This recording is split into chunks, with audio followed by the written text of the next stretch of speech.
আচ্ছা, তো দেখেন আমরা যদি কোনো একটা নির্ধারিত অংশকে আমরা নাম দিয়ে রেফারেন্স তৈরি করতে চাই, তাহলে আমরা প্রথমে ওই নির্ধারিত অংশটা সিলেক্ট করব। যেমন ধরেন এটা, ঠিক আছে, সিলেক্ট করে খুব সহজে আমরা যদি কাজটা করতে চাই খুব শর্টকাটে আর কি, তাহলে আমরা প্রথমে সিলেক্ট করে এই যে নেম বক্স, এই নেম বক্সে ক্লিক করব। ক্লিক করে এটার একটা নাম দিব। নামটা রিলেটেড হওয়াটাই ভালো, কারণ আপনি এই যেই সিলেকশনটা করেছেন এই সিলেকশনে কি ধরনের ডাটা আছে ওই অনুযায়ী নাম নাম দিবেন। তাইলে আপনার জন্য ভালো, পরবর্তীতে খুঁজে পেতে সমস্যা মানে কোনো ঝামেলা হবে না আর কি, মানে দ্রুত খুঁজে বের করতে পারবেন। ঠিক আছে, তো এখানে আমরা নাম দিলাম, যে কোনো নাম দিতে পারি, এক্স ওয়াই জেড, যে কোনো একটা নাম দিলাম। তারপরে কি, প্রেস এন্টার, এন্টার প্রেস করব, হয়ে গেল। ঠিক আছে, এখন আপনি যদি ওই জায়গায় যাইতে চান, যেমন আপনি ধরেন এখানে আছেন নতুন একটা শিটে, এখন আমি যদি এক্স ওয়াই জেডে যাইতে চাই, তাহলে কি করতে হবে, নেম বক্সে টাইপ করব এক্স ওয়াই জেড, এই যে চলে আসছে সাথে সাথে। ঠিক আছে, এবং ঠিক সিলেক্ট হয়ে আছে, বুঝা গেছে? তো এভাবে আমরা নেম বক্সে আমরা মাধ্যমে আমরা নাম নেম ডিফাইন করতে পারি, আবার ওই নেমে আমরা যাইতেও পারি খুব দ্রুত। ঠিক আছে, সবাই কি বুঝছেন এটা? হ্যাঁ, এখন ধরেন আবার আবার ধরেন আমি এতটুকু অংশকে একটা নাম দিয়ে সেভ করে রাখবো, তাহলে at first select this column বা select the area, click the cursor on in the name box, type the name. যেমন এটার নাম দিলাম ভেহিক্যাল আইডি,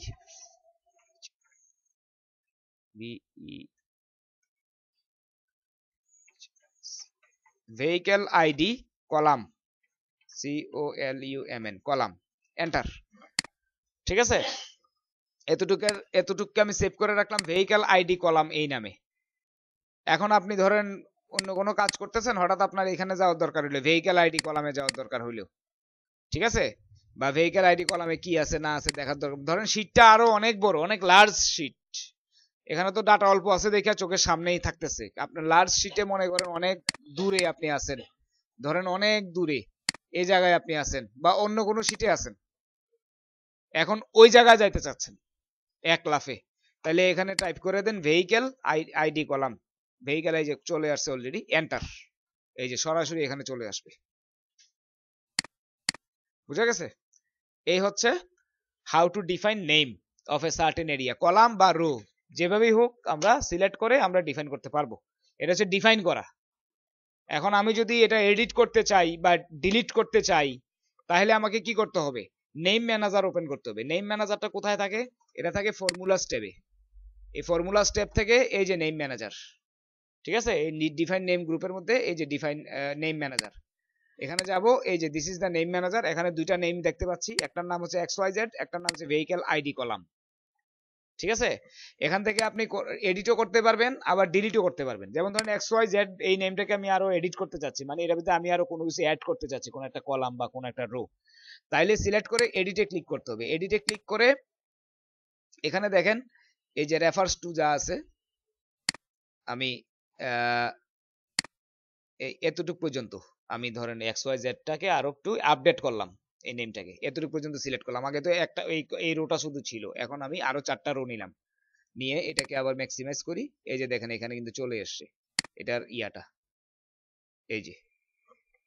ঠিক আছে, এবার আমি ওকে দিচ্ছি, ক্লোজ দিচ্ছি, বুঝা গেছে?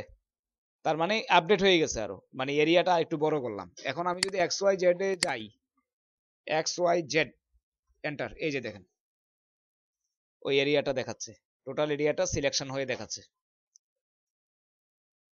বুঝা গেছে? সবাই কি বুঝছেন? এটা একদম সহজ কাজ। আমিনুর খান বুঝছেন? বুঝেন নাই তো চুপ করে আছেন কেন? আমি তো জানি আপনি, আপনার দেখেই বোঝা যায় যে আপনি বুঝেন নাই। হ্যাঁ, কে বুঝেন নাই ঠিক করে বলেন, আমি কিন্তু দেখলে কিন্তু আমি বুঝবো যে আপনি বুঝছেন নাকি বুঝেন নাই। আমার যাতে জিজ্ঞেস করতে না হয়, যারা বুঝেন নাই তারা বলে ফেলেন ঠিক মতো, যারা বুঝেন নাই। দেখেন এটা একদম সহজ একটা জিনিস, আমি আবার নতুন করে দেখাই, এগুলো সব ডিলিট করে দিচ্ছি, সরি, ওকে। এটা হচ্ছে যে আমার যে ওয়ার্কশিট আছে, ওয়ার্কশিট তো আরো বড় হইতে পারে, পারে না? ওয়ার্কশিট তো এটা ছোট দেখা ইয়া হইতে, কিন্তু আরো বড় হইতে পারে, আরো অনেক ডাটা থাকতে পারে নাকি? এর থেকে আমি আমার প্রয়োজন অনুযায়ী নির্দিষ্ট কোনো একটা রেঞ্জের ডাটাকে আমি একটা নাম দিয়ে সেভ করে রাখবো, বুঝছেন?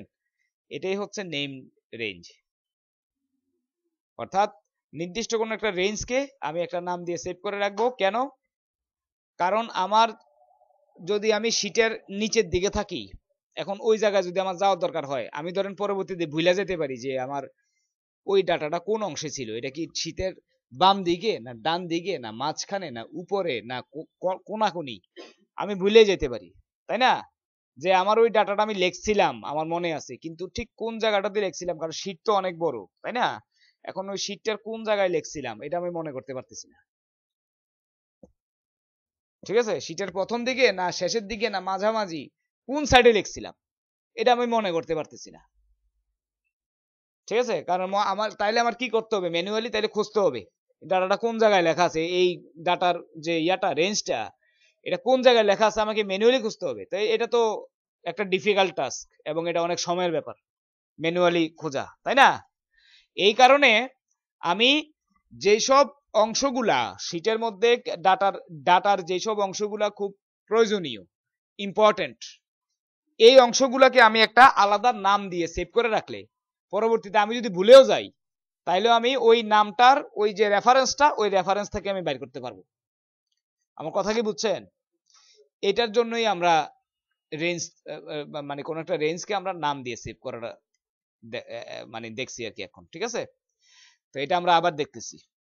ফর এক্সাম্পল আমি এই রেঞ্জটা নিলাম, এটা ফর এক্সাম্পল, আপনি যে কোনো রেঞ্জ নিতে পারেন, রো কলাম যে কোনো জায়গা থেকে নিতে পারেন, ঠিক আছে?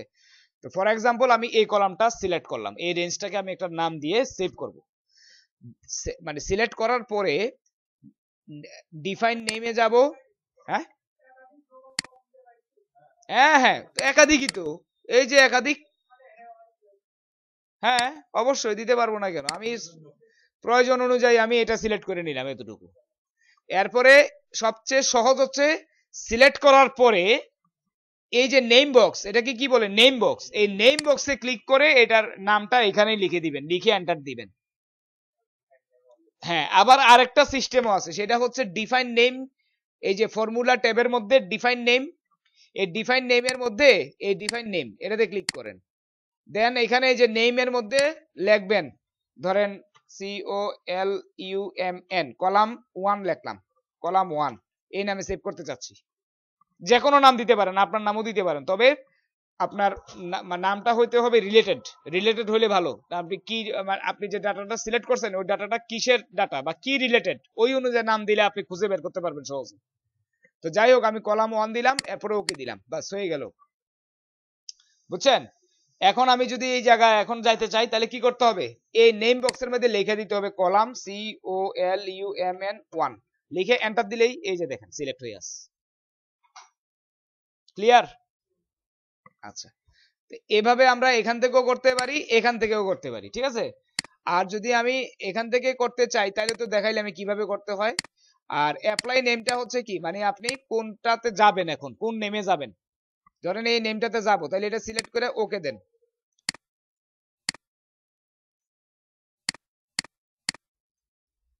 Ignore relative absolute, use row and column name, option হচ্ছে omit row column, column row. ও আচ্ছা, এটা হচ্ছে আপনার ওই এই নেমটাকে অন্য কোনো সূত্র বা অন্য কোনো ফর্মুলার মধ্যে অ্যাপ্লাই করার জন্য, ঠিক আছে? তো আমরা তো কোনো সূত্র ইয়া করি নাই, তো এটা আমরা ধরেন এখান থেকে আমি COLUMN 1 এন্টার দিলেই চলে যাবে, ঠিক আছে? এটা এখান থেকে যাইতে হবে, বুঝছেন? আর যদি এডিট করতে চাই, মানে এরিয়াটা একটু ইনক্রিজ করব, ঠিক আছে? মানে আমার এই যে কলাম নেমটা এতটুকু পর্যন্ত করছিলাম না, আমি পরে চিন্তা করলাম যে না এতটুকু না, আমি এটারে একটু বাড়াইয়া এতটুকু পর্যন্ত এটার নাম ইয়াটা এরিয়াটা ধার্য করব। তাইলে আমাকে নেম ম্যানেজারে যেতে হবে, নেম ম্যানেজারে গিয়া এই যে নেমটা আছে কলাম 1 নামে, এটা সিলেক্ট করে এডিটে ক্লিক করতে হবে। এডিটে ক্লিক করলে এই যে এটার ইয়াটা দেখাবে, রেফারেন্সটা দেখাবে, রেঞ্জটা দেখাবে। এই রেঞ্জটা একটু মিনিমাইজ করে রাখবেন, এখানে ক্লিক করলে মিনিমাইজ হবে, তারপরে রেঞ্জটা বাড়ায় দিবেন, এই যে এতটুকু বাড়ায় দিবেন, বাড়ায় দিলে অটোমেটিক্যালি রেঞ্জটা এখানে আপডেট হয়ে যাবে, তারপরে ওকে দিবেন, তারপরে ক্লোজ। ঠিক আছে, এখন যদি আমি আবার এখানে যাই OLUMN1 দিলে এন্টার দিলে তাহলে দেখেন এখন কিন্তু রেঞ্জ বর্ধিত রেঞ্জটা দেখাচ্ছে, মানে সিলেক্ট হচ্ছে। ঠিক আছে, আর যদি কোনো নেমকে আমি ডিলিট করতে চাই তাহলে নেম ম্যানেজারে গিয়ে সিলেক্ট করে এই যে ডিলিট, ঠিক আছে ডিলিট, ওকে বাস নাই। আর যদি নতুন কোনো রেঞ্জকে আমি নেমিং করতে চাই তাহলে আবার এখান থেকেও যাইতে পারে, নিউ থেকে গিয়ে এখানে সিলেক্ট করবেন, সিলেক্ট করে এটা একটা নাম দিবেন, মনে করেন ABC, তারপরে ওকে, তারপরে ক্লোজ। এখন যদি আবার ABC তে যাইতে চাই এখানে নেম বক্সে ABC টাইপ করে এন্টার দিব, ঠিক আছে চলে আসবে। এটাই হচ্ছে রেঞ্জকে, কোন একটা নির্দিষ্ট রেঞ্জকে নেম হিসাবে ইয়া করা। সবাই কি বুঝছেন? হ্যাঁ,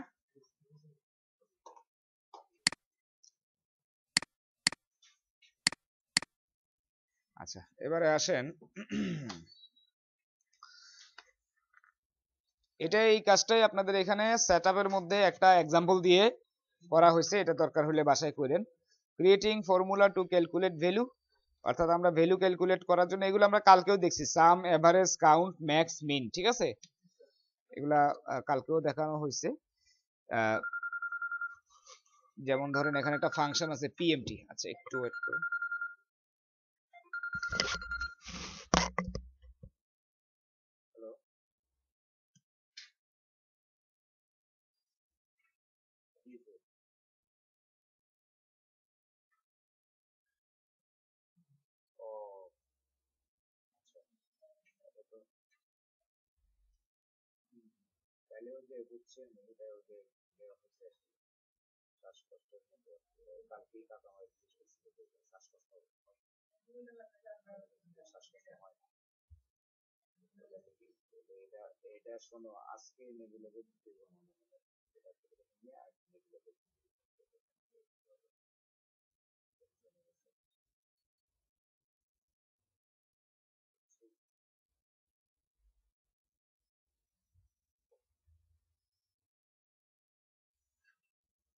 ঠিক আছে না,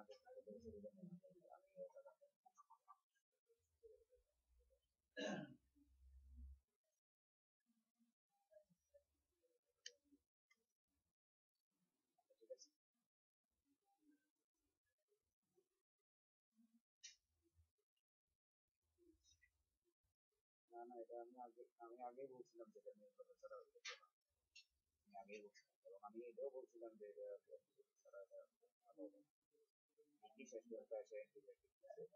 এখন আবার দেখবো যে এখন আবার আজকে ডাক্তারের কাছে গেলে আবার আজকে এবং ওষুধ আমার মনে হয় যে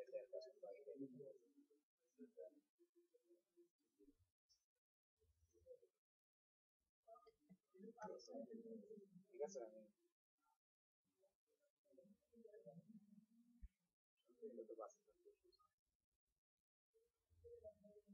রেডি রাখলাম, আমি আসতে পারো যদি জায়গা ক্লিয়ার আছে রেডিও হতে পারে।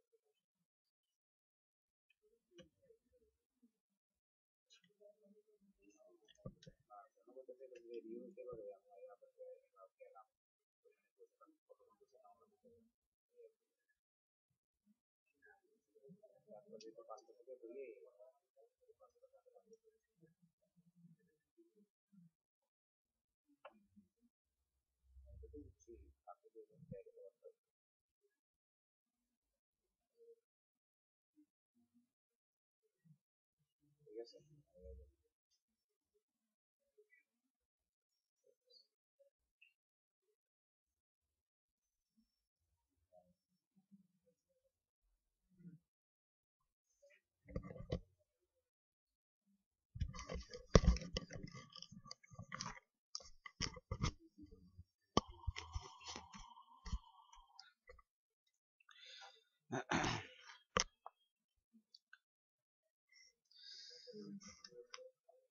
আচ্ছা দেখেন এখানে আরো ধরেন ফাংশন আছে। আচ্ছা যেমন ধরেন আপনাদেরকে একটা ফাংশন দেখায়, যেমন পিএমটি, ঠিক আছে পিএমটির কাজটা কি, আমি যে ওই কালকে একটু আলোচনা করছিলাম, ধরেন যে আপনি ব্যাংক থেকে লোন নেবেন, 5 লক্ষ টাকা।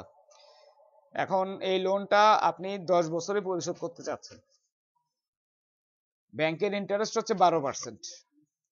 তাইলে 12% ইন্টারেস্টে 10 বছরে 5 লাখ টাকা লোন পরিশোধ করতে হলে প্রতি মাসে কত টাকা করে আপনাকে দিতে হবে সেটা জানা দরকার। ওইটা আমরা এক্সেলের মাধ্যমে সহজেই বের করতে পারি। কিভাবে দেখেন, ওইটার ফাংশনের নাম হচ্ছে পিএমটি। ঠিক আছে, পিএমটি মানে হচ্ছে পেমেন্ট। তাইলে এখানে আমি ধরেন লিখলাম ইকুয়াল টু পিএমটি, এই যে দেখেন চলে আসছে অটোমেটিক্যালি। লিখে আমি যখন ব্র্যাকেট দিব তখনই এটার ভিতরে কি কি দিতে হবে, কিসের কিসের ভ্যালু দিতে হবে ওইটা আপনাকে জিজ্ঞেস করবে। দেখেন প্রথমে কি দিতে হবে, রেট। রেট কত, 12%। আর 12% রে কত দিয়ে ভাগ দিতে হবে, এই যে 12% রেট, এটা কয়দিনের রেট মনোয়ারুল ইসলাম বলেন তো? 1 বছরের, 100 টাকার 1 বছরের। এখন তো আমি তো পেমেন্টটা তো নিশ্চয়ই 1 বছর পরে পরে দিব না, 1 মাস পরে পরে দিব। সো এটারে মাসে নিতে হবে না, মাসে নিতে হলে 12 দিয়ে ভাগ দিতে হবে না, তাহলে আমি এটারে ডিভাইডেড বাই 12। ঠিক আছে, কমা। এরপরে এনপিইআর। এনপিইআরটা কি, এনপিইআরটা হচ্ছে যে আপনি আপনি টোটাল কত বছর এটা জমা দিবেন। আমি 10 বছর, 10 বছর মানে কত মাস, হ্যাঁ 120 মাস। তাহলে 120 এনপিআর হবে মাসেরটা 120। ঠিক আছে, কমা। পিভি মানে হচ্ছে কত টাকা আমি লোন নিব, 5 লক্ষ। ঠিক আছে, আর এফভি মানে ফিউচার ভ্যালু, টাইপ মানে 1 বা 0 যে কোনো একটা। এফভি আর টাইপটা থার্ড ব্র্যাকেটে আছে না, তার মানে এটা অপশনাল, এটা না দিলেও কোনো সমস্যা নাই, দিলেও সমস্যা নাই, না দিলেও সমস্যা নেই। থার্ড ব্র্যাকেটের যেটা যেগুলো আছে এগুলো না দিলেও চলবে এখানে, এই কারণে থার্ড ব্র্যাকেটে দেখাইছি। তাহলে আমি 0 0 দিয়ে দিতে পারি, অসুবিধা নাই, 0,0। ঠিক আছে, তারপরে ব্র্যাকেট ক্লোজ, এন্টার। 7,173 টাকা 55 পয়সা। হ্যাঁ, প্রতি মাসে 7,173 টাকা 55 পয়সা করে যদি আপনি 120 মাস দেন তাইলে আপনার 5 লাখ টাকা উইথ 12% ইন্টারেস্টে শোধ হয়ে যাবে। বুঝা গেছে? এটা হচ্ছে ধরনের একটা ফাংশন। এটা যদি আমি ফর্মুলা দিয়ে বের করতাম তাহলে কিন্তু আমার অনেক অঙ্ক করতে হইতো, তাই না? এখন এটা ফাংশন করে দিছে তারা, পিএমটি, যার কারণে ফাংশনের মধ্যে আপনি শুধু মানগুলো বসাই দিবেন, কত টাকা লোন নেবেন, কত ইন্টারেস্ট, কত বছর বসাই দিলে সে বের করে দিতে পারবে, নাকি?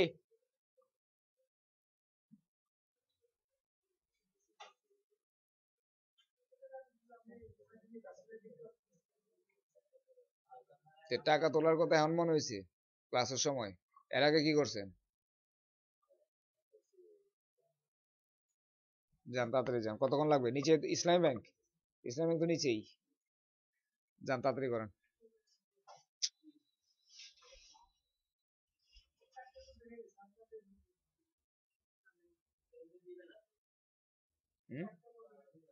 মনে হয় না দিবে, কারণ 4টা তো বাজেই গেছে অলরেডি।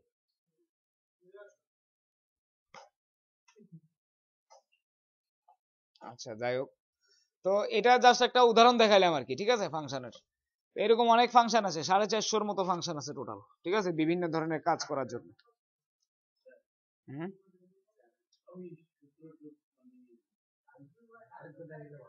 কোন সূত্রটা? এটা যেমন ধরেন আমি যদি কোনো সেলে কোনো সূত্র দিয়া বা ফাংশন দিয়া যদি আমি কোনো আউটপুট আনি, ওইটা আবার দেখতে পারবেন কিভাবে, এই যে কথা বললেন না, এই সেলে মাউস পয়েন্টার রাখলে এই যে উপরে দেখতে পারবেন, এই যে, হ্যাঁ কন্ট্রোল টিল্ড টিল্ড, হুম,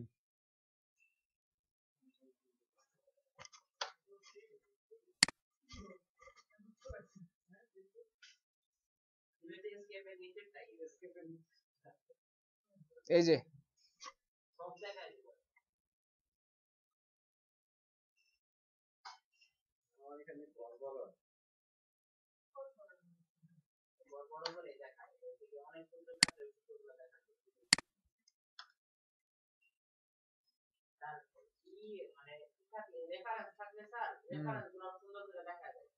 হুম,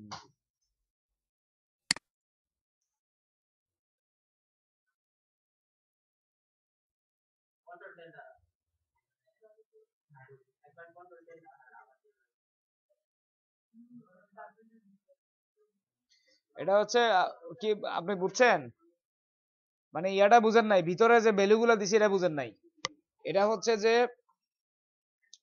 ফাংশনের নামটা কি পিএমটি, হ্যাঁ পিএমটি ফাংশন দিয়ে, পিএমটি মানে পেমেন্ট, পেমেন্ট মানে মান্থলি আপনার ইনস্টলমেন্ট, হ্যাঁ মানে আপনার কিস্তি, কিস্তির পরিমাণ কত এটা এটা আমরা বাইর করতে পারি এই ফাংশনটা দিয়ে। কিসের কিস্তি?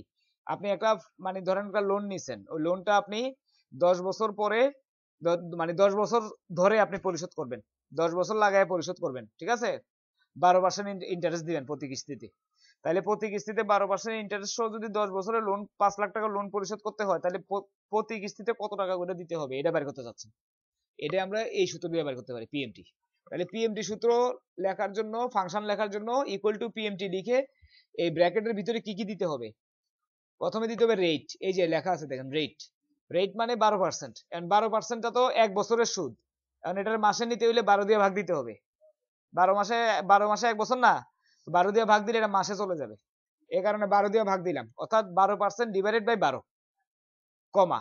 এরপরে কি বলছে? এনপিইআর, এনপিইআর মানে হচ্ছে টোটাল কত বছরের কিস্তি, টোটাল আমার কত বছরের কিস্তি? 10 বছরের। এখন এখানে 10 লিখলে হবে না, কারণ 10টা তো হচ্ছে বছর, আমি তো মাসে মাসে দিব কিস্তিটা, তাহলে 10 বছরে কয় মাস? 120 মাস না, নাকি? 120 মাস, তাইলে লিখলাম এটা মাসের হিসাবে লিখতে হবে, এই কারণে লিখলাম 120, ঠিক আছে, কমা। এরপরে পিভি, পিভি মানে হচ্ছে আপনি প্রেজেন্ট ভ্যালু, মানে কত টাকা লোন নেবেন। তো কত টাকা লোন নেব আমি, ধরেন 5 লাখ টাকা, এই যে লিখলাম 5 লাখ টাকা, ঠিক আছে।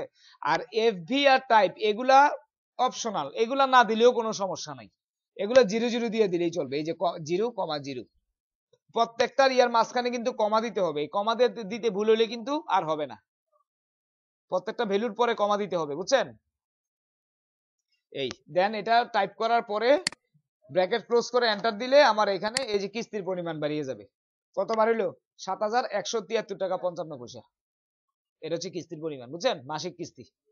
এটাই 10 বছর ধরে দিলে আমার 5 লাখ টাকা সুদ হবে, ঠিক আছে। এই এরকম অনেক আরো অনেক আছে, যেমন পিভি আছে, পিভি ফাংশন আছে, এফভি ফাংশন আছে, তারপরে আপনার এই ডিবি ফাংশন আছে, ডিডিবি আছে, এসএলএন আছে, হ্যাঁ অনেক ধরনের ফাংশন আছে, ঠিক আছে। তো যাই হোক, আমরা কমন ফাংশনের কাজগুলো কালকে দেখছিলাম, ঠিক আছে, সাম ম্যাক্স মিন এগুলা। যেমন ওই যে এখানে তার একটা এক্সাম্পল দিছে, যেমন রুট অনুযায়ী মানে রুট 101 নাম্বার রুট, এটার কাউন্ট কত? 7 নাম্বার কাউন্টার, ঠিক আছে। হ্যাঁ,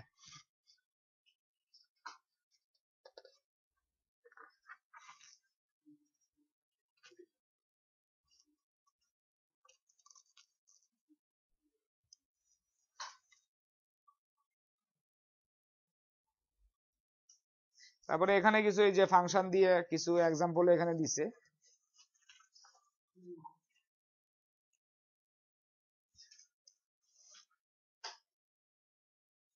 যেমন ধরেন এখানে সেল প্রাইস আছে কিছু প্রোডাক্টের 292 নাম্বার পেজ, রেট আছে আর কমিশন আছে। তাহলে আমি এটা একটু করি, দেখেন। যেমন ধরেন এখানে এই শিটে করি, এটা sale price, SALEPRICE, sale price, তারপর হচ্ছে রেট, তারপর হচ্ছে কমিশন,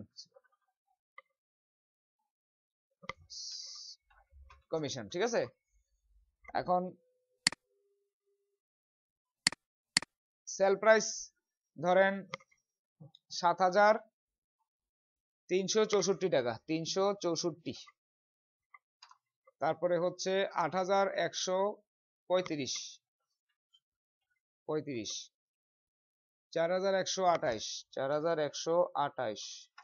17,103, 17,103, তারপর হচ্ছে ধরেন 5,865, 5,865, 18,188, ঠিক আছে। রেট দেওয়া আছে ধরেন 6%, সবগুলোর 6%, 6% করে কমিশন রেট মানে ধার্য করা হয়েছে। এখন এই অনুযায়ী কমিশন কত, ঠিক আছে, এই অনুযায়ী আমি কমিশন গুলা বাড়ি করব। রিপন চৌধুরী, বুঝছেন? এখানে কিছু প্রোডাক্টের সেল প্রাইস দেওয়া আছে, মানে কত টাকা, এটার দাম কত, এটার দাম কত, এভাবে দেওয়া আছে। আর প্রত্যেকটা প্রোডাক্টের উপরেই 6% করে রেট ধার্য করা আছে কমিশন 6%, তাহলে 6% কমিশনে কত আসে এটা বের করবো। ঠিক আছে, তাহলে কি লিখতে হবে, ইকুয়াল টু এই সেল প্রাইসটা কত কলামে C4, C4 তারপরে ইনটু D4, এন্টার। তাহলে প্রথমটা বার হয়ে গেল কত, 441 টাকা 84 পয়সা। অর্থাৎ এটা হচ্ছে প্রথম এই যে মানে 7364 টাকার যে প্রোডাক্টটা, এই প্রোডাক্টের কমিশন হচ্ছে এটা এত টাকা। বাকিগুলো বের করে ফেলি টান দিয়া, এই যে বুঝতে পারছেন। এখন আমার তাইলে মানে কমিশন বাদে আমার তাইলে সেল কত, মানে নেট সেল নাকি, কমিশন বাদ দিয়া net sale, net S sale, net sale তাহলে কিভাবে বের করব বলেন। হ্যাঁ, কমিশনটা বাদ দিয়ে দিলে হবে। তাহলে এখানে কি লিখতে হবে, ইকুয়াল টু, বলেন আপনি বলেন রিপন চৌধুরী।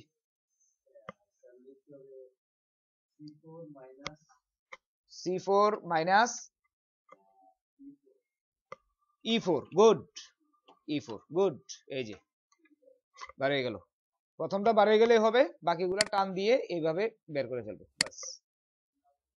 বুঝতে পারছেন, টান দিবেন কিভাবে, টান দেওয়ার সময় আবার এমনি যেমনি চেমনি টান দিয়ে না, তাহলে কিন্তু হবে না। এই যে যখন এই কালো কালো প্লাস চিহ্নটা আসবে, হ্যাঁ এটারে বলে ফিল হ্যান্ডেল ব্যাক, তখন টান দিতে হবে। হ্যাঁ, আবার এই যে উল্টা পাল্টা এমনি টান দিলে কিন্তু আবার হবে না, তখন দেখবেন কিছু আসে না, তখন মাথা যাবে গরম হইয়া। ঠিক আছে, হ্যাঁ আমি তো জানি, এই কারণে আপনাদের স্পেসিফিক্যালি বলে দিলাম যে উল্টা পাল্টা টান না দিয়া এইভাবে টান দিবেন। বুঝতে পারছেন, হ্যাঁ। ও আচ্ছা, আর একটা ঘটনা মনে পড়ছে মিলন সাহেবের। মিলন সাহেব লাস্টেরটা ক্যালকুলেশন করে উপরের দিকে টান দিছি। ঠিক আছে, মানে ওনার উনি খালি আমি আমি যে লেকচার দিই, লেকচারের উপর গবেষণা করতে, উল্টা গবেষণা। আমি আমি প্রথমটা ক্যালকুলেট করে নিচে টান দিয়ে বাকিগুলো বের করতাম, উনি নিচেরটা ক্যালকুলেট করে উপরে টান দিয়ে বাইর হয় কিনা এটা দেখতাম। ঠিক আছে,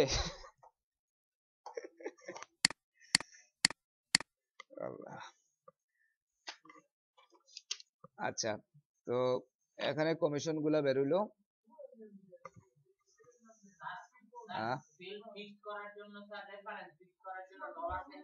হ্যাঁ এটা দেখাবো একটু পরেই। আচ্ছা, এখন ধরেন আমি আরেকটা দেখাই দিচ্ছি। টাকা পাইছেন, হ্যাঁ গুড। আমি তো ভাবছি বন্ধ করে দিছে, 4টা বাজে গেছে অলরেডি।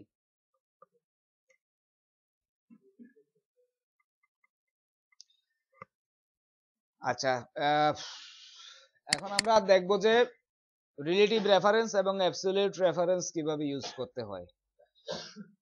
রিলেটিভ রেফারেন্স হচ্ছে আমরা যে এই যে একটা কাজ করলাম, এই যে একটা কাজ একটা ক্যালকুলেশন করলাম, কইরা বাকিগুলা টান দিয়ে বের করলাম, এই রেফারেন্সটাকে বলে রিলেটিভ রেফারেন্স।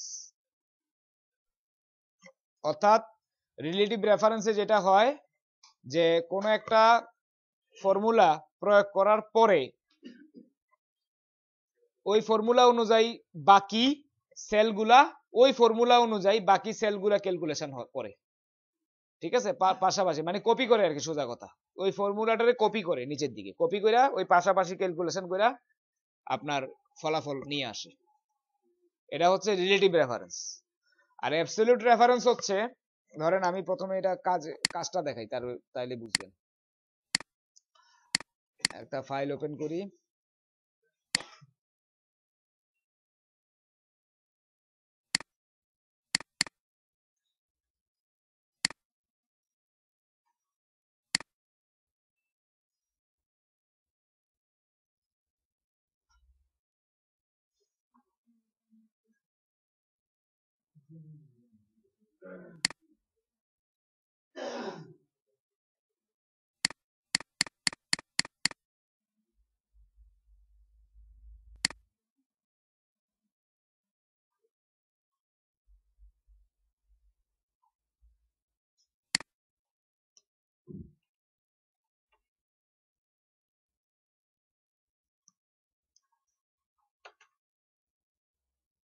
ওই গেল এটা দেওয়াটা,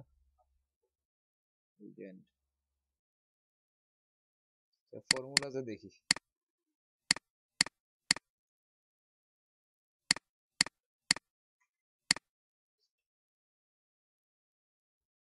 ও আচ্ছা, যদিও করা যায়। আচ্ছা এখানে দেখেন, এখানে দিলাম ওডি প্রোডাক্ট আইডি, সংক্ষেপে লিখলাম প্রোডাক্ট আইডি, তারপরে হচ্ছে প্রাইস বা unit price, price VAT VAT, ঠিক আছে। তারপরে নেট প্রাইস,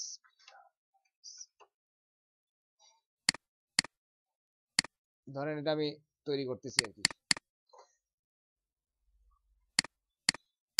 এখানে ভিএটি, ভিএটি কত দিলাম, ধরেন 15%, ঠিক আছে, ভিএটিটা দিলাম 15%।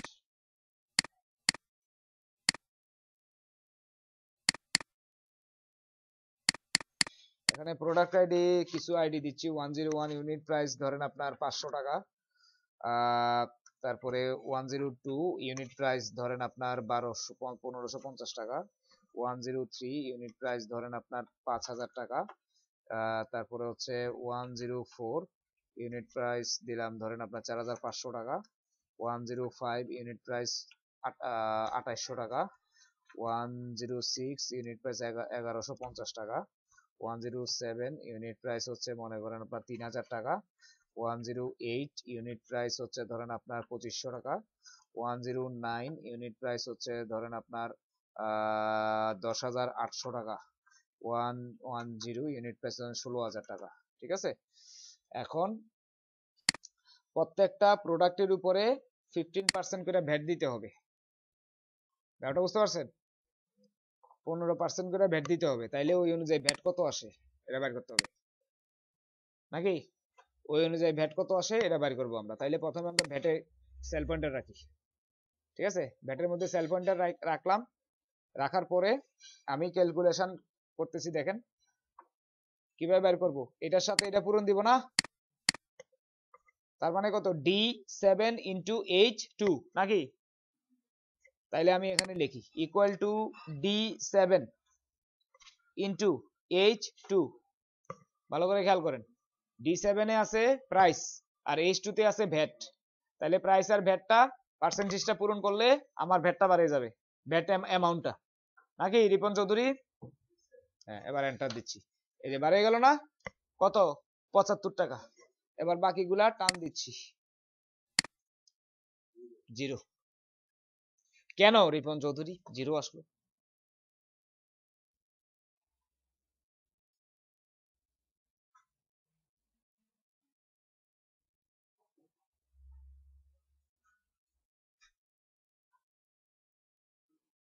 নাইম হাসান বলেন তো এটা জিরো আসছে কেন? হ্যাঁ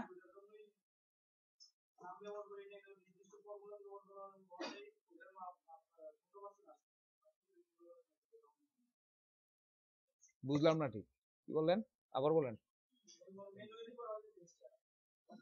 ম্যানুয়ালি, সবই তো ম্যানুয়ালি করি, তারপরে না টান দিয়ে অটোমেটিক করে ফেলাই, আর এটাতে টান দিলাম, এটা বাকিগুলো আসলো না কেন? কোনটাকে? এটারে? হ্যাঁ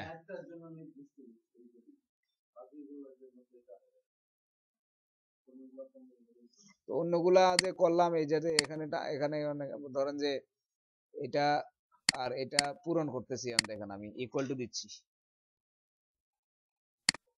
ইকুয়াল টু, হ্যাঁ এটা পূরণ এটা, এখন টান দিলে এখন যে বাড়িলো, তো এখানে তো আমি এটার সাথে এটা নির্দিষ্ট করে দিছি, বাকিগুলো তো নির্দিষ্ট করে না, তো বাকিগুলো আসলো কেন? এখানে আসে নাই কেন? মনোয়ার হোসেন বলেন। হ্যাঁ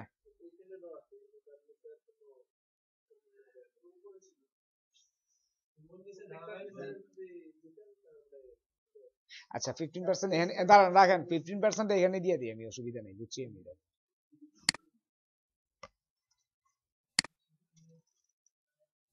দিয়ে দিছি, এবার টান, এবার টান দিব, হ্যাঁ এই D7 কিন্তু G7 আসে পড়ছে তো অটোমেটিক, কই কই লিখতে হবে?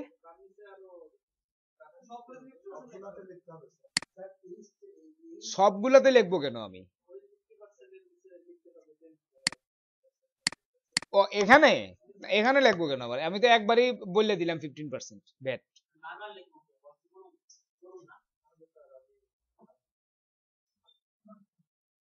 আপনি বলেন, আমিনুল ইসলাম বলেন। এটা আমি কালকে বলছিলাম আপনাদেরকে, এটা আমি এই যে বোর্ডে আইকা দিয়ে বলছিলাম না?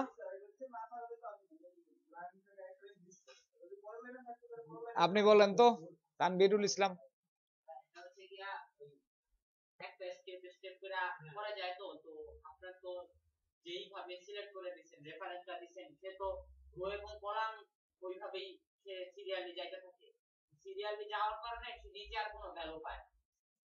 আচ্ছা, এই যে এখন পাইছে। আচ্ছা, এখন ধরেন আমার ভালো কথা, বসেন এখানে। আপনারা যেটা বলতেছেন আর কি, হ্যাঁ, এখানে যদি আমি 10% দেই তাহলে 10% আসলো নাকি?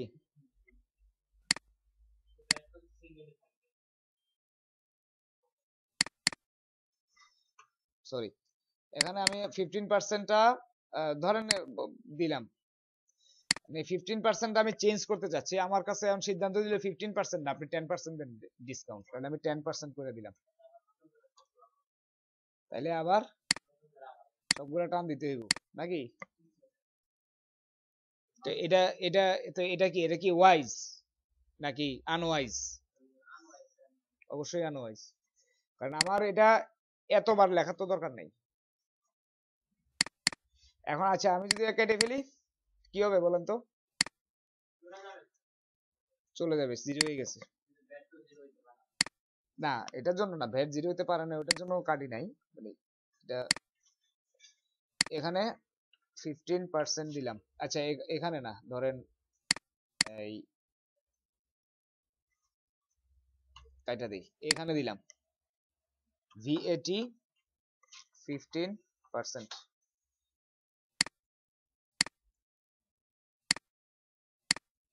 ঠিক আছে, তাইলে এটা এখন কোথায় আছে?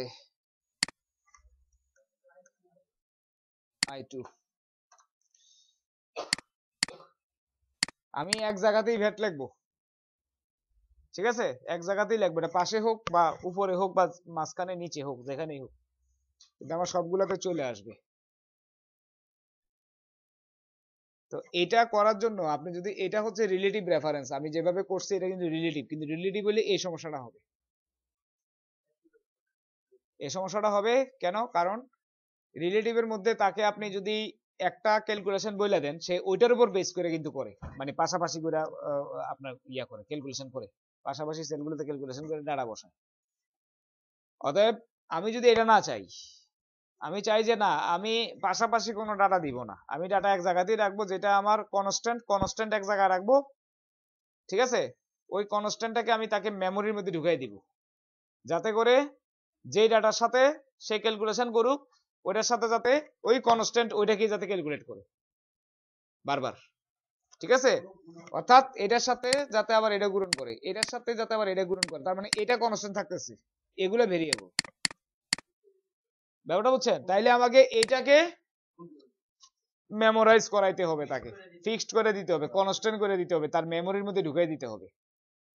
ব্যাপারটা বুঝছেন? তাইলে সে এটার সাথে বাকিগুলা একটা একটা করে গুণন করে রেজাল্ট বের করতে পারবে নাকি? ওইটা করার জন্য আমাকে এইখানে এই যে ইয়াটা চেঞ্জ করতে হবে, সূত্রটা কি করতে হবে? D7 ঠিক আছে, মানে D7 বলতে তো এটা মানে প্রাইস গুলা, এটা ঠিক আছে, এটা ঠিক থাকবে, এটাতে কোনো চেঞ্জ করতে হবে না। এখানে শুধু I2 এর জায়গায় একটু অন্যরকম ভাবে লিখতে হবে, dollar sign I, dollar sign I, আবার ডলার সাইন 2। বুঝছেন? এটাকে বলা হয় অ্যাবসলিউট রেফারেন্স। বুঝা গেছে? ডলার সাইন আই মানে কলামের নামের আগে ডলার সাইন, আর রোয়ের নাম্বারের আগে ডলার সাইন। কলামের ডলার সাইন দিয়ে কলামের নাম, আবার ডলার সাইন দিয়ে রোয়ের নাম্বার। হ্যাঁ, dollar sign I, dollar sign 2, 1 না, এটা আই। এই যে আই কলাম, এটা ঠিক আছে, দেন এন্টার। এই যে আসছে না একই ভ্যালু। এবার দেখেন আমি যদি ফিল হ্যান্ডেল বার ধরে টান দিই, এই যে দেখেন সবগুলো চলে আসছে। এখন আমি যদি এখানে চেঞ্জ করি, মনে করেন 15% ছিল, পরবর্তীতে ডিসিশন চেঞ্জ হয়ে হয়েছে 12%, তাহলে আমি এখানে 12% দিয়ে যদি জাস্ট এন্টার দেই, দেখেন এই যে এগুলো অটোমেটিক চেঞ্জ হয়ে গেছে। বুঝা গেছে? এইভাবে আমরা অ্যাবসলিউট রেফারেন্স করি। অ্যাবসলিউট রেফারেন্স করলে কি হয়, ওই ডাটাটা কনস্ট্যান্ট হয়ে, একটা ডাটাকে নির্দিষ্ট কোনো ডাটাকে কনস্ট্যান্ট করে ওই ডাটার সাথে ক্যালকুলেশন যদি পরবর্তীতে করতে চাই, তাহলে এটাকে অ্যাবসলিউট রেফারেন্স করতে হবে। ঠিক আছে? হ্যাঁ, না, অ্যাবসলিউট রেফারেন্স করতে হলে ডলার সাইন দিয়ে ওই কলামটাকে, রোটা, সেলটাকে আইডেন্টিফাই করাই দিতে হবে। ঠিক আছে?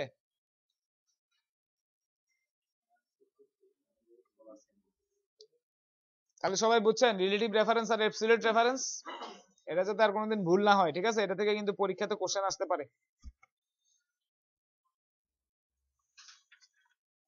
আচ্ছা, এবার আসেন 296 number page, summarising data that meets specific condition.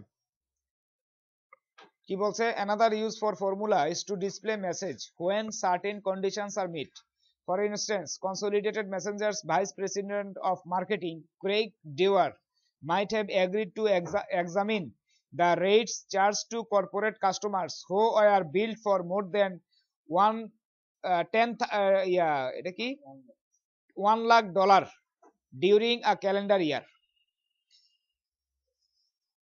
অর্থাৎ ধরেন যে অনেক সময় অনেক সিচুয়েশন বা শর্তর উপরে ভিত্তি করে কোনো ডিসিশন চেঞ্জ হতে পারে।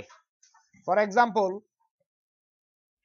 মেসেঞ্জার ভাইস প্রেসিডেন্ট, আচ্ছা কনসোলিডেট মেসেঞ্জার একটা কোম্পানির নাম ধরেন, এটার ভাইস প্রেসিডেন্ট, মার্কেটিং এর ভাইস প্রেসিডেন্ট ক্রেইগ ডেওয়ার, সে চিন্তা করলো যেসব কাস্টমার গুলার আপনার 1 লক্ষ টাকার উপরে, যারা মানে বছরে 1 লক্ষ টাকার উপরে যাদের বিল হয়, যেসব কাস্টমারদের বিল হয় 1 লাখ টাকার উপরে প্রতি বছরে, তাদেরকে কর্পোরেট কাস্টমার হিসেবে কি করা, প্রমোশন দেওয়া।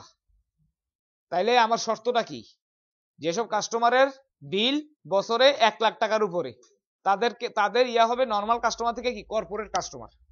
ঠিক আছে? তাদের প্রমোশন হবে। তাইলে এখানে একটা শর্ত আছে, তাইলে ওই শর্তটা ম্যাচ করলে বা মিট করলেই কিন্তু তারা কর্পোরেট কাস্টমার হচ্ছে। ব্যাপারটা হচ্ছে এরকম। This kind of formula is called a conditional formula. এই যে যেটা বললাম আর কি, যে শর্তটা, এই ধরনের ফর্মুলাকে, শর্ত সাপেক্ষে যেসব ফর্মুলা আমরা তৈরি করি, এগুলাকে বলা হয় conditional formula. One way to create a conditional formula in Excel is to use the if function. ওই যে if function কালকে আমরা আলোচনা করছিলাম, if দিয়ে আমরা conditional formula তৈরি করতে পারি। To create a conditional formula, you click the cell to hold the formula and open the insert function dialog box. From within the dialog box, click if in the list of available functions and then click OK. When you do, the function arguments dialog box open. এই যে এটা হচ্ছে function argument dialog box, আমরা কালকে কিন্তু এটা দেখছিলাম। ডান পাশে এই যে ফর্মটা আসে না একটা ফাংশন, এই যে ইনসার্ট ফাংশন থেকে এই যে এখানে ক্লিক করলে আসবে, এখান থেকে যে কোনো একটা ফাংশন সিলেক্ট করে ওকে দেন, এই যে এই ডায়লগ বক্সটা আসে। এখানে ফাংশনের অ্যাট্রিবিউট গুলো এখানে দিতে হয়, দিয়ে ওকে করলে ওইটা ওই ফাংশনটা ক্যালকুলেট করে আপনাকে রেজাল্ট দিয়ে দিবে। ঠিক আছে? When you work with an if function, the function arguments dialog box has 3 boxes: logical test, value if true and value if false. তিনটা বক্স থাকে, একটা হচ্ছে লজিক্যাল টেস্টের জন্য, একটা হচ্ছে ভ্যালু ইফ ট্রু মানে সত্য হইলে কি ভ্যালু দিবে, আর একটা হচ্ছে ভ্যালু ইফ ফলস মানে কন্ডিশন মিথ্যা হইলে কি ভ্যালু দিবে। ঠিক আছে? The logical test box holds the condition you want to check. If the customer's year to date shipping bill appears in cell G8, the expression would be G8 is greater than 1 lakh. Now you need to have Excel display message that indicate whether Craig Dewar should evaluate the account of a possible rate adjustment. আচ্ছা, এখানে যেমন ধরেন এই যে পরবর্তী পেজে দেখেন একটা ওই যে ছবিটা দেওয়া আছে, দেখেন এখানে কিছু কাস্টমার আইডি, কাস্টমারের নাম, স্টেট এবং টোটাল দেওয়া আছে, অর্থাৎ টোটাল তারা বছরে কত টাকা বিল হয় তাদের। এটার উপরে ভিত্তি করে যাদের আপনার মানে 1 লাখ টাকার উপরে বিল হয়, তাদেরকে কর্পোরেট কাস্টমার হিসেবে বিবেচনা করা হবে। ঠিক আছে? তাহলে এটা সূত্র অনেকটা এরকম হবে, ইফ G8 মানে যেখানে আমার ওই প্রাইসটা লেখা আছে ওই প্রাইসের ঘর ইজ গ্রেটার দেন 1 লাখ। ঠিক আছে? Excel also includes এর আগের পৃষ্ঠা 297 page, Excel also includes several other conditional functions you can use to summarize your data shown in the following table. আপনারা এটা দাগান, এই যে average ifs, count a, count blank, count ifs, if error, sum ifs, এইগুলার কিন্তু কাজ কিছু শিখতে হবে, বুঝছেন? এগুলা থেকে কাজ আসবে পরীক্ষাতে, এবং এইগুলা এইসব ফাংশনের কোনটার কি কাজ এগুলা মুখস্থ রাখতে হবে। এই যে এখান থেকে মুখস্থ করবেন, এগুলা আপনার ওই যে রিটেনে আসতে পারে, এবং এখান থেকে অবশ্যই একটা আপনাকে ইয়াতে দিবে, প্র্যাকটিক্যালে দিবে, এখান থেকেই এই ধরনের ফাংশন থেকেই দিবে, বুঝছেন? এটা এটা কিন্তু নোট ডাউন করে রাখেন আপনারা, এই মানে এই টেবিলটা, ঠিক আছে? এটা অবশ্যই আপনাদেরকে ভালো করে প্র্যাকটিস করতে হবে। আচ্ছা, এখন দেখেন you need to package cost start। আচ্ছা, আমরা এখন একটা প্যাকেজ কস্ট আন্ডারস্কোর স্টার্ট নামে একটা প্র্যাকটিস ফাইল ওপেন করে এটার মধ্যে আমরা এই প্র্যাকটিসটা করব। এটা আপনারা বাসাতেও করবেন। কোথায়? চ্যাপ্টার 10, এটার নাম হচ্ছে কি? Packaging cost start, packaging cost underscore start. তাহলে দেখেন এখানে কিছু কোড নাম্বার আছে, আইটেম কোড, ঠিক আছে? প্যাকেজ কোড আর কি। টাইপ হচ্ছে এগুলা কোনোটা বক্স, কোনোটা এনভেলপ। সাইজ কোনোটা স্মল, মিডিয়াম, লার্জ। ডেস্টিনেশন কোনোটা যাবে আপনার ডোমেস্টিক মানে লোকাল ইয়াতে, লোকাল এলাকাতে, এরিয়াতে। কোনোটা যাবে আপনার দেশের বাইরে মানে ইন্টারন্যাশনাল যেগুলো আছে এগুলো যাবে দেশের বাইরে, আর ডোমেস্টিক যেগুলো এগুলো দেশের মধ্যেই অন্য কোনো জেলা বা অন্য কোনো জায়গায়। এই কি হয়েছে? কে করছে? কোন ভাই? কি সামিউল? তো কার জায়গায় করছেন আপনি? তো অসুবিধা কি? মেহেদির জায়গায় সামিউলের জায়গায় তাহলে মেহেদি করে দেন, তাইলে তো হইলো।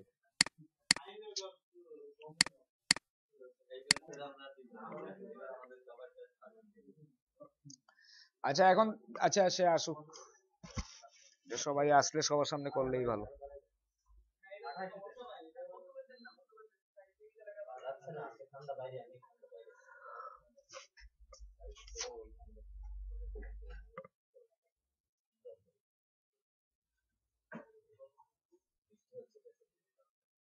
তাই নাকি?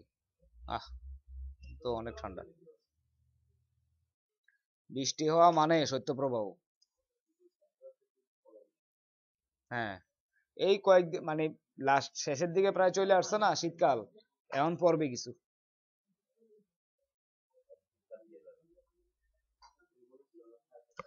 আচ্ছা দেখেন, এই কথা বলেন না, এখানে আমরা এই প্যাকেজের নাম, প্যাকেজের টাইপ, প্যাকেজের সাইজ, ডেস্টিনেশন, এক্সপেন্স, কোন ডেস্টিনেশন অনুযায়ী খরচ কত, কোন প্যাকেজ, প্যাকেজের এটা সাইজ অনুযায়ী এবং কোথায় যাবে ওই অনুযায়ী খরচ, ঠিক আছে?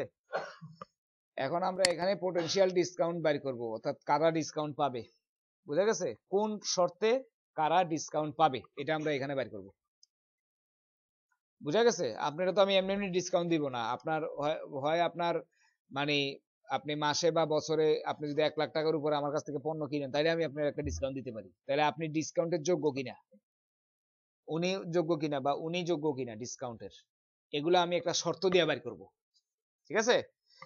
সেটা হচ্ছে আমি এখানে বের করব পোটেনশিয়াল ডিসকাউন্ট, ঠিক আছে? এখন কি বলছে দেখেন, in cell G3 type the formula. এই যে G3 তে আমি এই ফর্মুলাটা টাইপ করব, ইকুয়াল টু ইফ তারপরে ব্র্যাকেট F3 F3 মানে কোনটা? এই যে expense, F3 is greater than or equal to 35,000, 35,000 যদি হয় তাইলে আমাকে কি দেখাবে?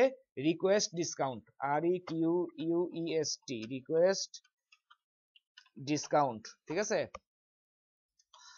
আর যদি না হয় তাইলে কি লিখবো? নো ডিসকাউন্ট অ্যাভেলেবেল, নো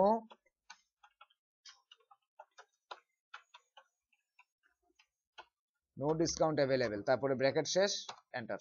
এই যে দেখেন অর্থাৎ আমার কন্ডিশনটা হচ্ছে এই যে এক্সপেন্সটা, এই এক্সপেন্সটা যাদের 35,000 বা তার উপরে থাকবে তাদের ক্ষেত্রে ডিসকাউন্টের জন্য রিকোয়েস্ট করতে বলা হয়েছে, আর এর নিচে যারা থাকবে তাদের ক্ষেত্রে আসবে কি নো ডিসকাউন্ট। ব্যাপারটা বুঝছেন? তাহলে আমি একটা বের করে ফেললাম, বাকিগুলা কি এভাবে টান দিয়ে বের করে ফেলি। এই যে দেখেন, তাহলে এখানে দেখেন এই যে প্যাকেজ এটা যেটা, এটার কিন্তু কোনো ডিসকাউন্ট নাই, এটারও কোনো ডিসকাউন্ট নাই, এটারও নাই, আর এগুলো সব ডিসকাউন্ট আছে, রিকোয়েস্ট ফর ডিসকাউন্ট, কারণ এগুলো 35,000-এর উপরে, আর যেগুলো ডিসকাউন্ট নাই এগুলো কিন্তু 35,000-এর নিচে। দেখেন, বুঝতে পারছেন? বলেন। হ্যাঁ হ্যাঁ হ্যাঁ, দেয়া যায়। হ্যাঁ, অবশ্যই। ইফ লেখা আবার ইফ ভিতরে,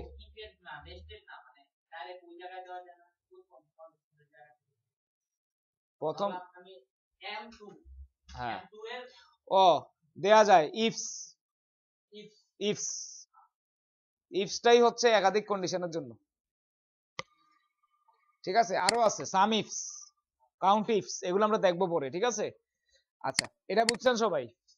এটা তো নর্মাল জিনিস, মানে এই কন্ডিশনটা মিট করলে 35,000-এর উপরে যদি হয় F3 এর মান, মানে F3 মানে কি এক্সপেন্স, তাইলে আসবে রিকোয়েস্ট ডিসকাউন্ট, আর যদি না হয় তাহলে কি আসবে নো ডিসকাউন্ট অ্যাভেলেবেল।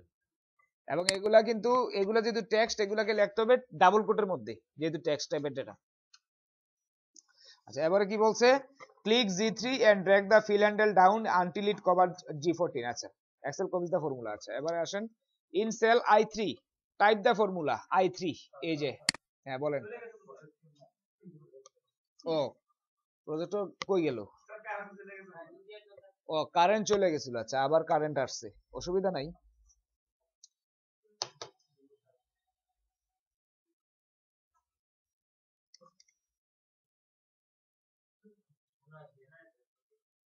জেনারেটরে, হ্যাঁ, ইয়া করেন তো একটু, লম্বা কি আছে সামিউল, এটা খুললে আবার লাগান, এটা অনেক সময় এরকম ডিস্টার্ব করে। লাইনটা খুলেন একবারে, একটু ওয়েট করেন, একটু ওয়েট করেন। হ্যাঁ, এবার লাগান।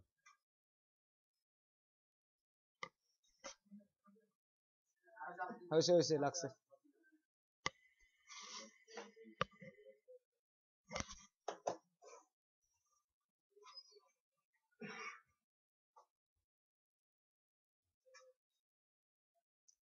এখন কিন্তু কেউ ভুল করেন না এই যে অ্যাটেন্ডেন্সে।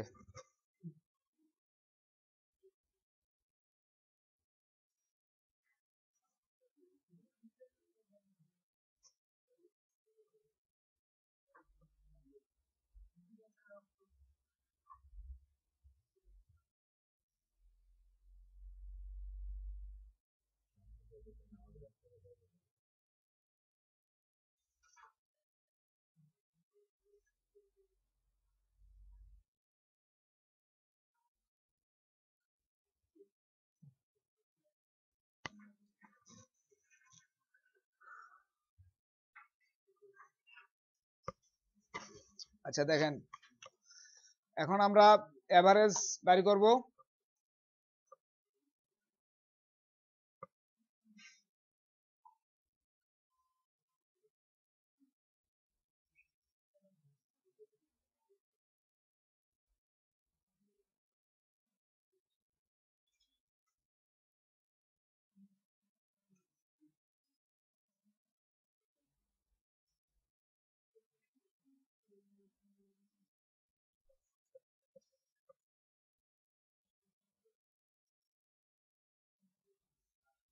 দেখেন, আমি এভারেজটা করতেছি equal to AVERAGE, average if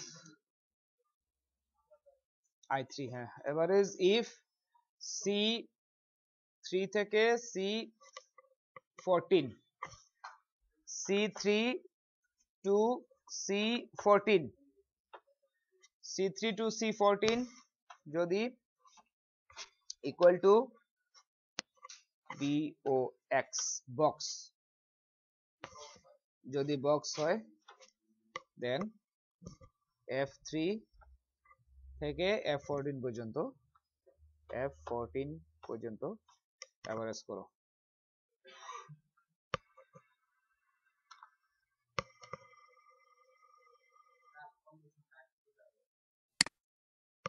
দাঁড়ান, আচ্ছা এখন এটা বলেন কি বুঝছেন, ভালো করে চিন্তা করেন, একটা মুখস্থ আনসার দিয়ে দেন, না চিন্তা করে স্যার বুঝি নাই, একটু চিন্তা করেন না, চিন্তা করা যদি না বুঝেন তাহলে আমি বলবো, আগে চিন্তা করেন একটু।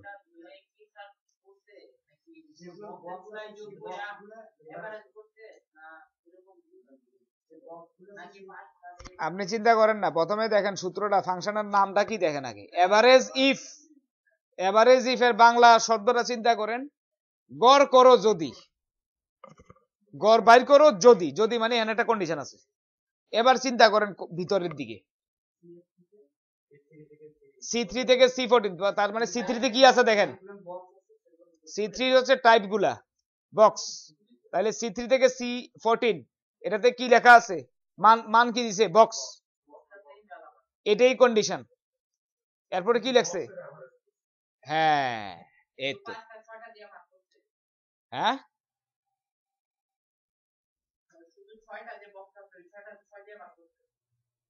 মানে বক্স গুলা যেগুলা, সোজা কথা বক্স গুলারই শুধু এভারেজ করছে, হ্যাঁ সেটারেও সে কাউন্টে নিবে, হ্যাঁ বক্স এখানে এইখান থেকে C3 থেকে একবার C14 পর্যন্ত পুরা পুরা রেঞ্জের মধ্যে যে জায়গায় বক্স পাবে ওই বক্সটারে, ওই বক্স অনুযায়ী F3 থেকে F14 পর্যন্ত যে যেগুলার সাথে ম্যাচিং পাবে বক্স, শুধু এগুলারে এভারেজ করবে। ব্যাপারটা বুঝতে পারছেন মিস্টার রিপন চৌধুরী আর মনোয়ারুল ইসলাম, বুঝছেন? মনোয়ারুল ইসলাম বুঝে নাই, রিপন চৌধুরী বুঝে নাই, আমিনুর খান বুঝছেন? হ্যাঁ ওটা, এটা কি সবাই বুঝছেন কিনা, আপনি বুঝছেন কি বলছে, আচ্ছা কি বুঝছেন বলেন।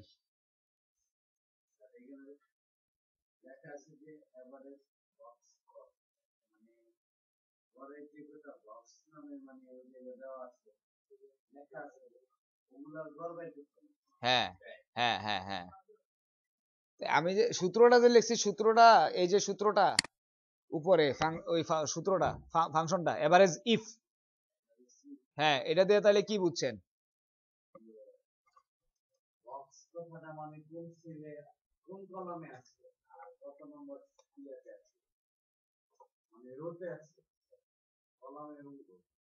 হুম হুম হুম হুম হুম, তারপরে হুম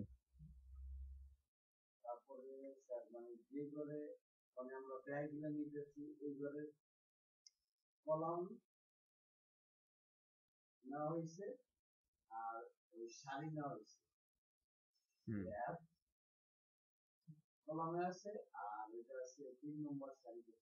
হুম,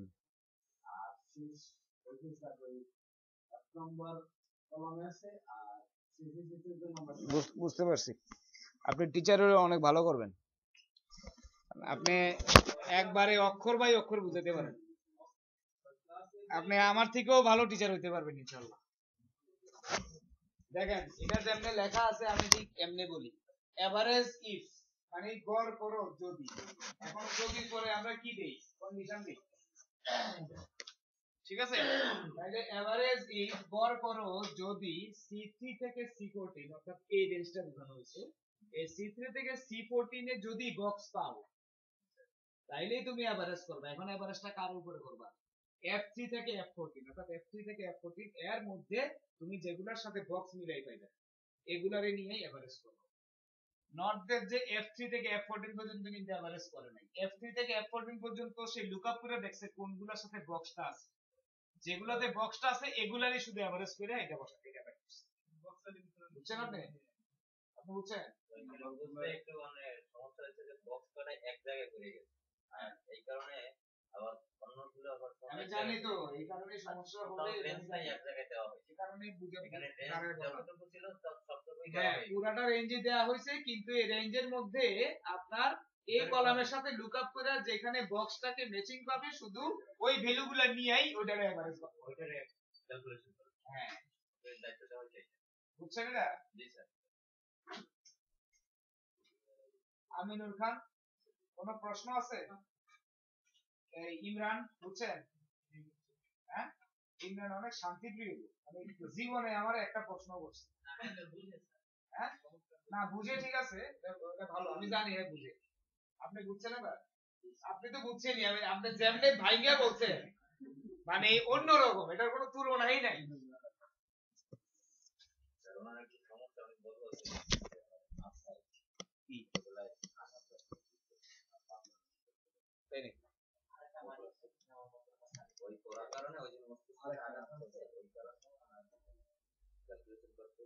ও আচ্ছা আচ্ছা আচ্ছা আচ্ছা। কেমনে আঘাত, কত বছর বয়সে এটা? একদম ছোটকালে। ও মাথায় কি কিছু পড়ছিল? ইট পড়ছিল? ও ইট পড়ছিল।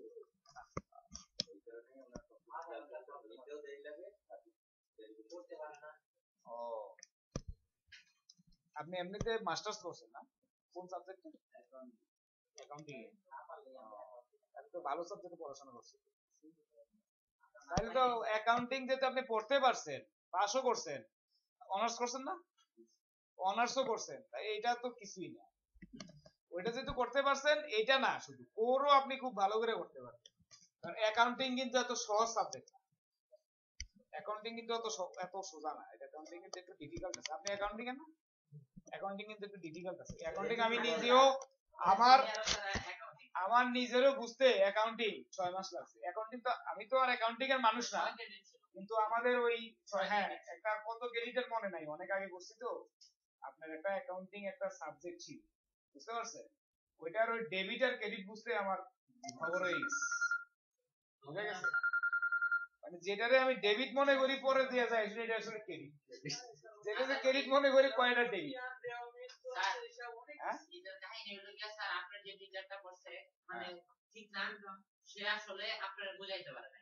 কনফিউজ ছিলাম অনেক।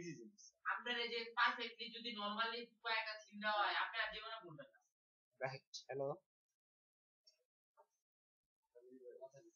হ্যাঁ আমি ক্লাসে আছি। আমি ব্রেক টাইমে আমার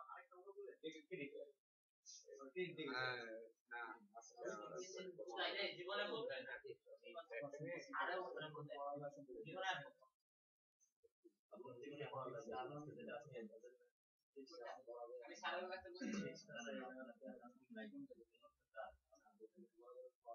যেটি করছি আমি এর মানে যে বুঝি নাই এর মানে।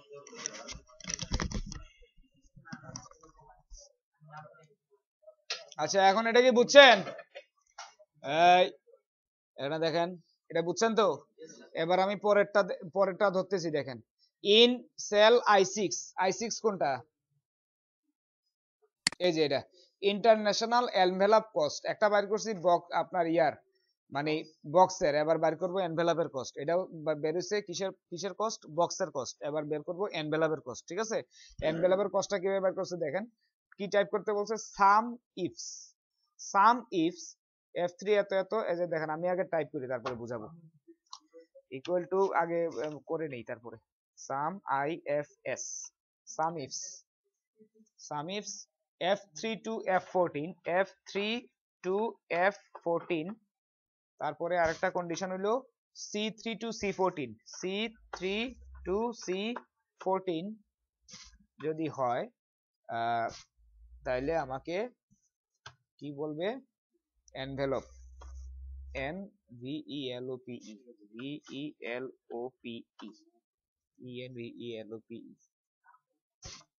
এনভেলপ আর তো E3 to E14 ইন্টারন্যাশনাল, তাহলে ইকুয়াল টু INTER ইন্টারন্যাশনাল।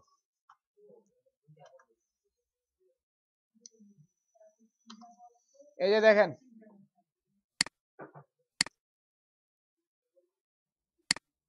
একটা বের হইলো, এবার বাকিগুলো টান দিয়ে বের করে ফেলি। ইন্টারন্যাশনাল এনভেলপ কস্ট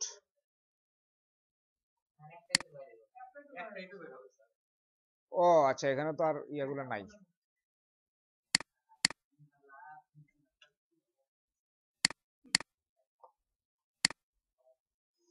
আচ্ছা, এটা বলেন, কে বলতে পারবেন? সাম ইফস এত, এত এবং এত যদি এত জন্য এনভেলাপ যদি হয়, তাইলে এত থেকে এত হচ্ছে ইন্টারন্যাশনাল। এটা কে, এটা সাজায় বলতে পারবেন? বলেন দেখি, কে বুঝছেন?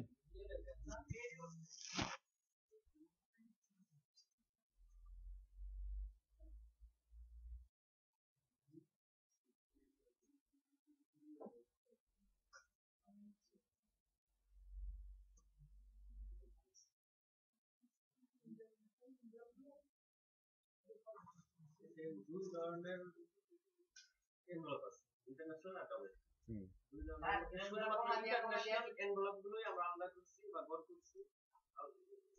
না না না না, টোটাল করছি। তানভীর রহমান খান বলেন তো। দুইটা কন্ডিশন ফলো করতে আমরা স্যার। হুম। এখানে হচ্ছে গিয়া স্যার আমরা দেখছি যে টাইপ ঘরের মধ্যে যে টাইপের রেঞ্জটা আছে ওখানে ইনভালাপ আছে কি, আর ওই ডেস্টিনেশনের মধ্যে ইন্টারন্যাশনালি কয়জন আছে। যখন এই দুইটা মিলছে তখন ওইগুলা নিয়ে আমরা একটা যোগফল বের করি। অর্থাৎ এটা হচ্ছে মানে যতগুলো এনভেলাপ আছে সবগুলার টোটাল কস্ট, যেটা ইন্টারন্যাশনাল শিপমেন্টের জন্য ইউজ করা হয়েছে। সোজা কথা, ইন্টারন্যাশনাল শিপমেন্টের জন্য যত এনভেলাপ আছে সবগুলো এনভেলাপের টোটাল কস্ট। বুঝে গেছে? তাহলে এখানে আমাদের দুটো জিনিস চেক করতে হবে, যতগুলো এনভেলাপ আছে এটা এবং এর মধ্যে ইন্টারন্যাশনাল কোনটা। ঠিক আছে? তাহলে কি বলছি, সাম ইফস, ইফস মানে বুঝতে হবে এখানে কন্ডিশন আছে একাধিক। ঠিক আছে? আর যদি সাম ইফ হয় তাহলে একটাই কন্ডিশন, এটা রেজাল্ট আপনার বলে গেল পজিটিভ বা নেগেটিভ দেখবেন। আর যদি ইফস হয় তাহলে বুঝতে হবে একাধিক কন্ডিশন।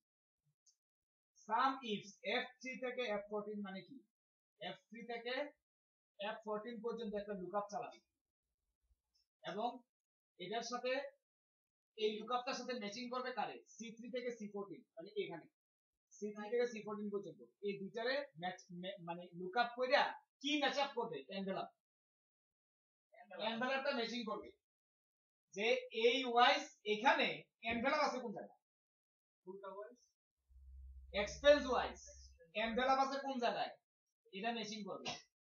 যেখানে ম্যাচিং করে এনভেলাপ পাবে, যে এই যে এক্সপেন্সটা পাইলো এটার ম্যাচিং এ পাবে, এটা এনভেলাপ, এটার ধরবে। হ্যাঁ, এটার ধরবে, ধরে কি করবে, সবগুলোরে বাই করবে আগে, সবগুলোরে আগে কি করবে মানে ম্যাচ মানে ম্যাচিং করে, মানে হ্যাঁ এনভেলাপ যতগুলা পাবে এগুলারে একটা আলাদা একটা বাফারে রাখবে, রাইখা এরপরে কি বলছে E3 থেকে E14, এই যে কই E3 থেকে E14 এর মধ্যে ইন্টারন্যাশনাল যারা আছে এটার সাথে আবার ওই এনভেলাপে ম্যাচ আপ করবে, ম্যাচিং করবে ওইটা, তারপরে গিয়া এখানে এটা দেখতে হবে। তাইলে দেখেন ইন্টারন্যাশনাল এনভেলাপের কোনটা আছে যোগ করছে, এই যে যোগ করছে টোটালটা এই তিনটা টোটাল করছে, এই তিনটা টোটাল করে বুঝছেন? এবার আপনি বুঝছেন? এই আমিনুল খান ক্লিয়ার না? আসলে ক্লিয়ার কিনা? আচ্ছা ঠিক আছে, এগুলা কিন্তু বুঝতে হবে কারণ এটা আসবে না পরীক্ষাতে, এটার মতো করে দিয়ে দিতে যাতে আপনার সামিক্স বা কাউন্টিং এগুলো তো ব্যবহার করবেন, ব্যবহার করবেন। ঠিক আছে?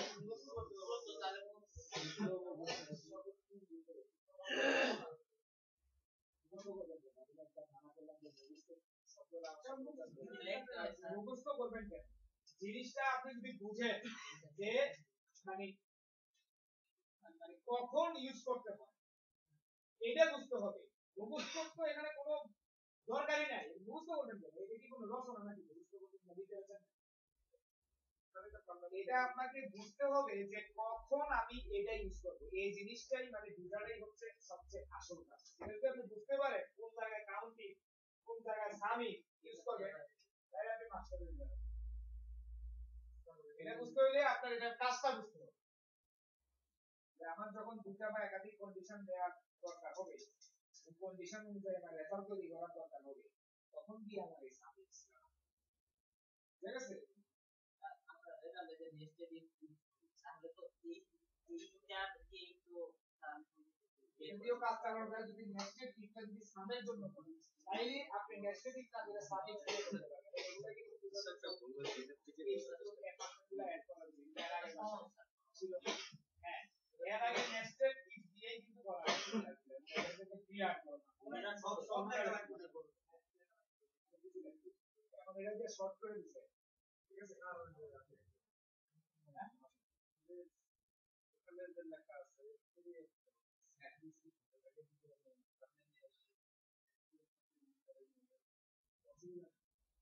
কোনো সমস্যা নেই, কন্ডিশন আগে পিছে হইবে ঠিক আছে, আগে পিছে হইবে জাস্ট এই দিন।